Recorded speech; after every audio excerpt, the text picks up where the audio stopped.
Ayan, luto na yung sistaw. Naka-arrange na siya sa malinis na lagyan. Nilagyan ko rin siya ng fried ng potato at itong sausawan niya. Ayan, naka-ready na siya. And سلطة الأغراض من نينجا يجيب الأغراض بسرعة ما شاء الله ما بدنا أطلب إلا وصلت الأغراض.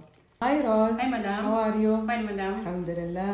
اليوم روز بتسوي معكم شيش طاووق. يلا روز. Hello mga kabayan. Ngayon magawa ko ng sistaw. At ayan, ready ko na itong chicken breast. Hiniwa ko siya ng cubes ng ganito ang size. At itong yogurt. At itong oregano, hot chili, at moharat powder, at black powder. At nag-ready na ako ng isang lemon juice. At gagamitan ko siya ng 1 tablespoon ng tomato paste. At nire-ready ko na rin itong onion. Hiniwa ko siya ng cubes na ito ang size niya. At bell pepper. Gagamitan ko siya ng olive oil. And salt. At add ko na siya ng konting salt. Yung yogurt, at add ko na rin itong spicy.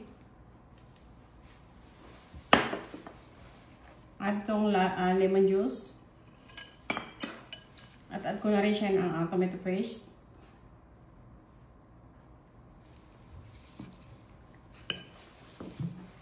At add ko siya ng olive oil.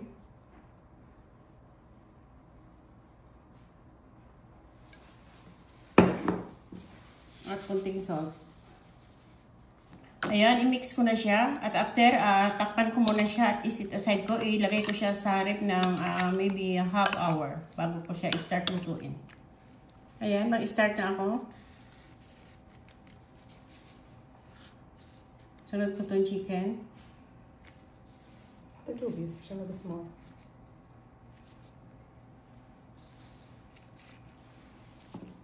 نشكله يا بنات بالطريقة التقليدية. بعد ما تبلناه نص ساعة أو ساعة في الثلاجة. Ayan, tapos ko na siyang tuhugin at ngayon lulutuin ko na siya dun. Ayan, lagay ko na siya dito sa barbecue.